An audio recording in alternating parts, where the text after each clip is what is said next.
Hey, welcome to another episode of Unschooled Theology. I am Derick, and with me is Evan. Good day to you, sir. Good day to you, sir. All right, so today we're going to talk about the topic of creation, all of this that is around us. It's Not mostly from books. yeah, in our case, uh, not from a perspective of how did it happen, all that necessarily, but what is it, right? Why would God create? Um, why does he do this? And this is a question that I have seen answered in church a few different occasions, a few different ways, but the main ways I see it answered, they lead to the idea that God is lacking something, which I'm not a fan of. I think that he's not God if he lacks something. So for instance, one of the things you'll hear is that he wanted to create in order to have us to be with him. And it's like, well, that implies then he was lacking something, if he wanted to do it. There's also, I've heard, this was probably what I heard most recently, is that God created, it was kind of a convoluted idea where God the Father loves God the Son, Jesus, so much that he creates the earth so that God the Son might love all of creation the way that God the Father loves the Son. But we're not God, and we're not perfect, and we're so, like, automatically it's going to be different, that love between God the Father and God the Son. And the problem, it's strange, it implies that there's no reciprocity in love too. yeah, and it seems like there's, it basically, it presents what God did as a failure, though, right? Because if the goal was to perfectly reflect the love between God the Father and God the Son, the love between the Son and humanity is not going to be the same, and so it's not a perfect reflection of that. That's strange. Well, this was born out of, I think, to the extent that I could try and suss out, based on some reading and study, where this idea came from. It was born out of the idea that God is love. Like, first and foremost, that is the absolute core of what he is, and all else derives from that. And I don't, like, God is love, but I don't necessarily view that as like the absolute core of what he is, and part of the reason I go for this is, I think I've talked to you about this before, but we'll hit it again. I think it's a good example of this, is the Bourne Identity films, right?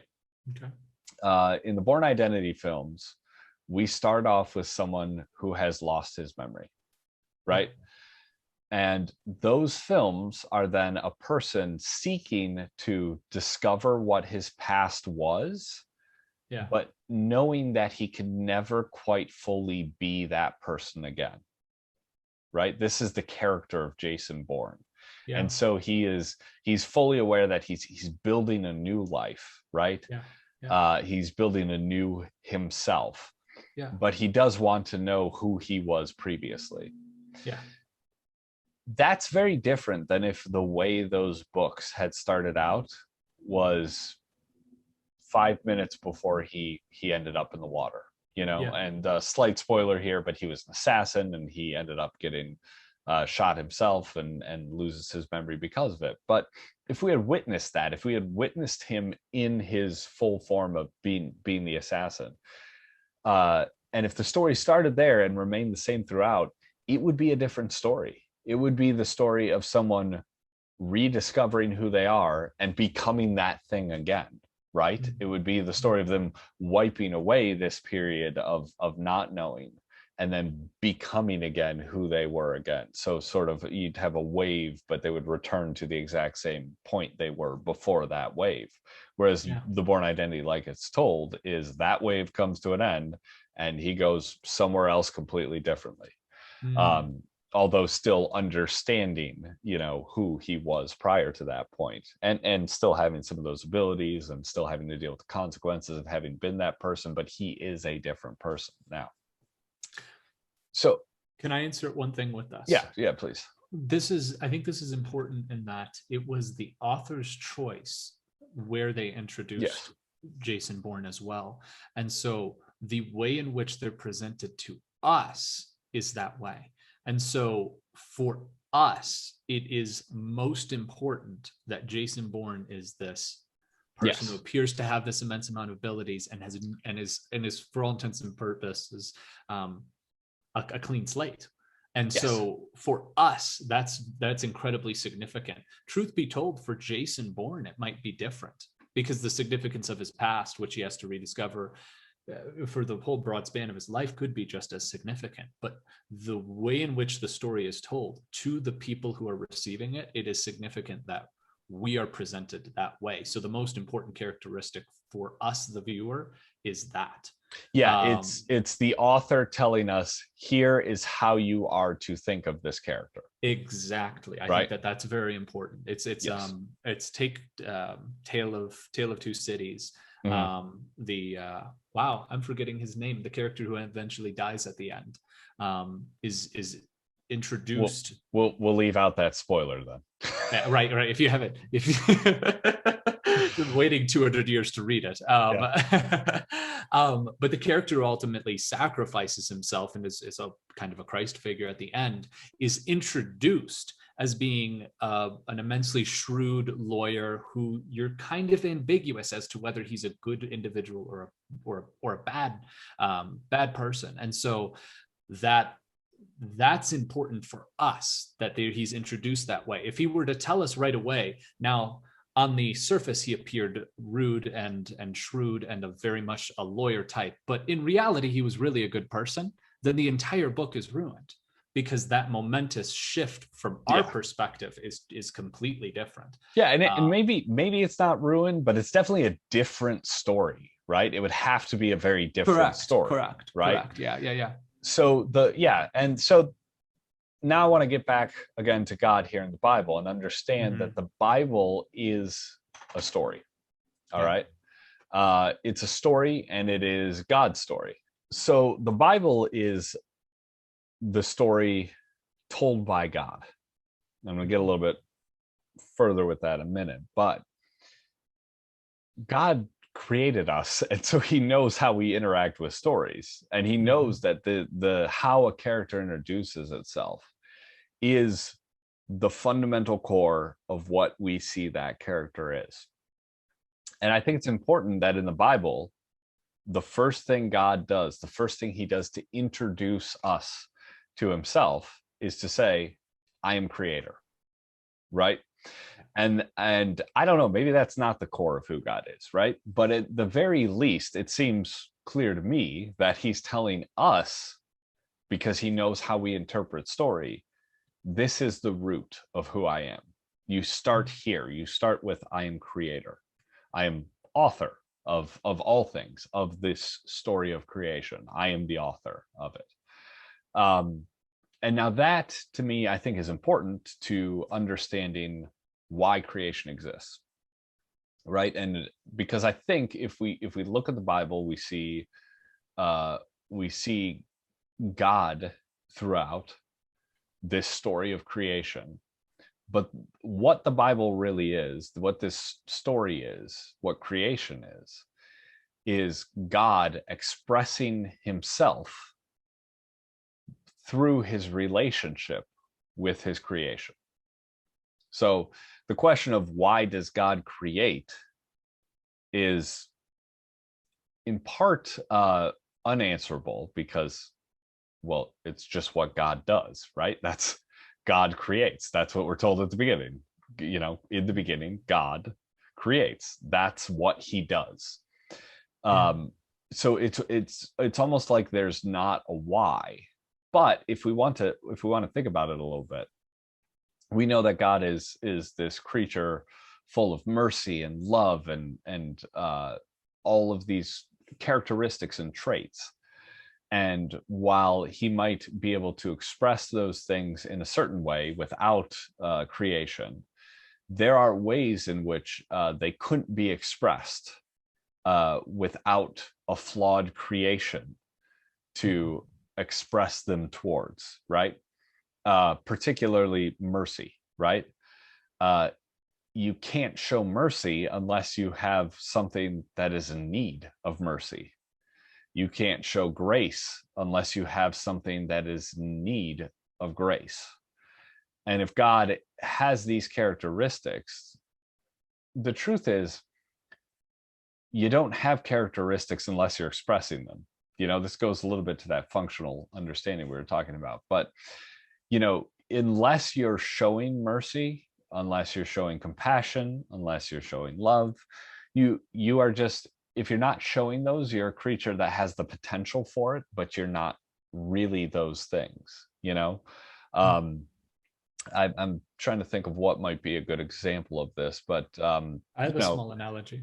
Let's put it this way. I could say I'm charitable, but if I never give to charity, whether monetarily or time or whatever, then I'm not really charitable.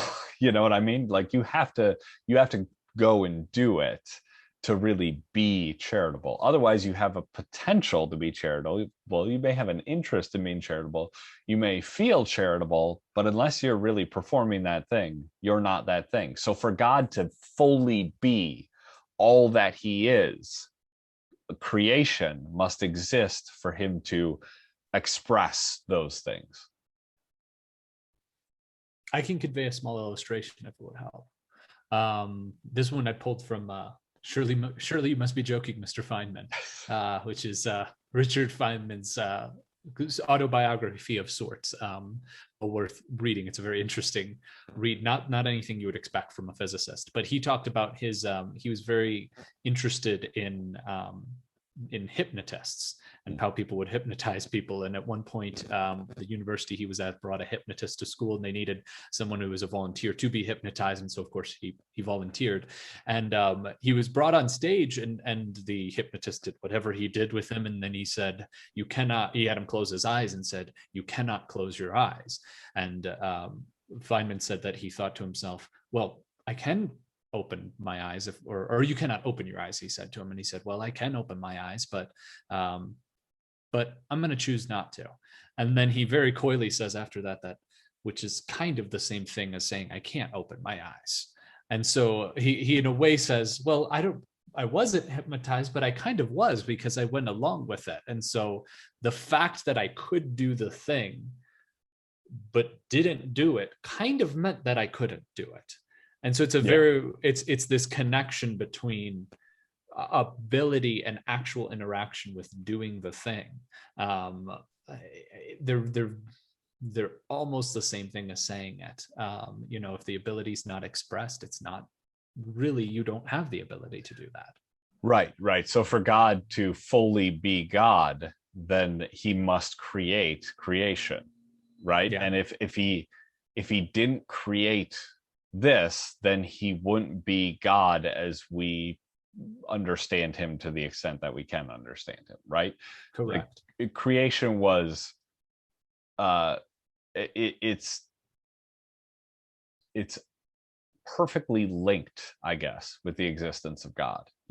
Creation must be there for God to be what God is, and if it wasn't, then God isn't what he is.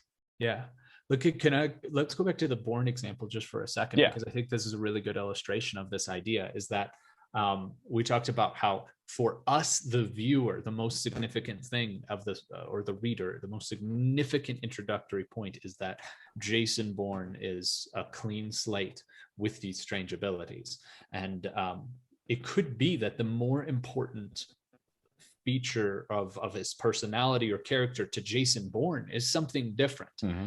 But it's not possible for us necessarily to deduce from that story what is the most important thing to him. It's most important, though, for us in understanding who Jason Bourne is, that's how the story starts. Right. And so to who God is, the most important thing, at least to begin our story and our understanding of him, is that he is creator. Yes. As to the reason why, it's what Jason Bourne was before his memory was wiped. It's what God was before creation. We can't say what necessarily put a pin on what was the most important characteristic of God. And even the idea of before doesn't make sense when, you know, this is the being that is the source of beginning of time. You know, what does before mean? You know, exactly.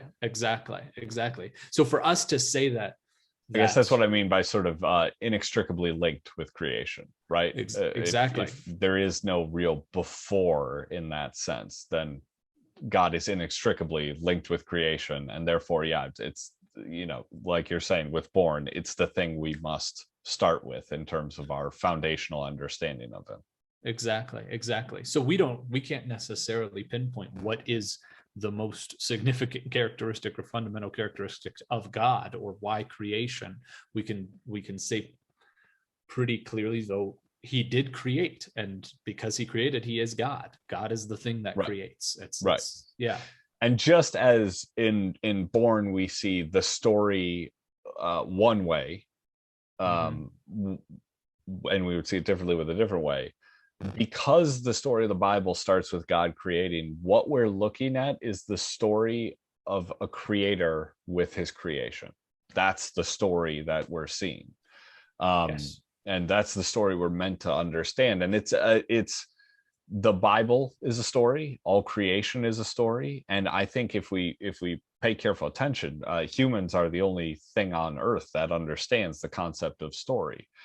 And stories play an important role, right? Stories are a way that we communicate things that are beyond our ability to describe.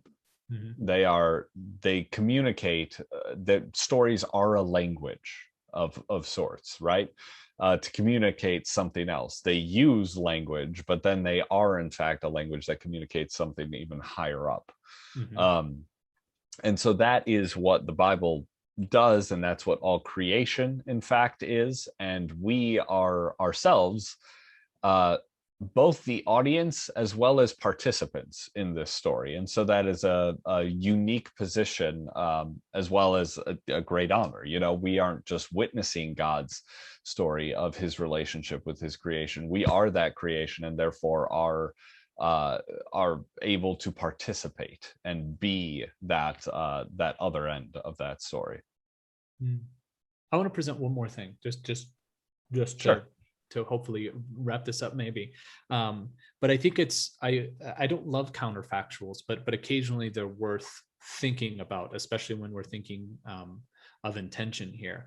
If you were going to take the perspective, as most Christians would, that God is all powerful and all knowing and has these capabilities of presenting himself however he chooses to present himself, I think it's very significant that Genesis and Exodus, most of Genesis and Exodus, are all stories. And it's a long time before we get into the minutia of laws, and then we get into abstracted wisdom later on in the Old Testament, but that the primary introductory point is story, because one could say that God could have just listed out a bunch of material truths, or he could have just listed out, which potentially the law kind of is, a bunch of functional truths, which a large portion of the law is. But it doesn't start there. But it doesn't begin there. It begins initially with story, which I think is the way in which we begin to extract spiritual truths as humans. We understand things in a more broad way, or in a deeper way, you could say, from story. And so the fact that it's conveyed that way, I think, is a sign that the lens of story is significant to how we should interpret the Bible, and understanding, because I know we're obviously going to talk a lot about literary techniques and proper ways to proper in the loose sense, ways to interpret a story. And so I think that it's important for us to know that that's how it begins. It doesn't begin on the material truth level. It doesn't begin on the functional truth level. It begins on the story level, which I think is very much a spiritual way of looking at things, which then of course is revisited with Christ in parables, you know. Very true. And in fact, next episode, we will take a closer look at a broad overview of the story of the Bible and our role within it. And doing that will hopefully give you a, a, just a better idea. It'll solidify this idea a little bit more. And it's useful, I think, as we go into more detail further on, to have an understanding of the story as a whole, as well as how your role in this story of creation is shown within that smaller framework of the story in the Bible, and then you can have a better idea of what you're meant to take from that story. So we will do that next time, and be sure to like, subscribe, notification bell, all that stuff. Comment if you have any comments. Email us at unschooledtheology@protonmail.com.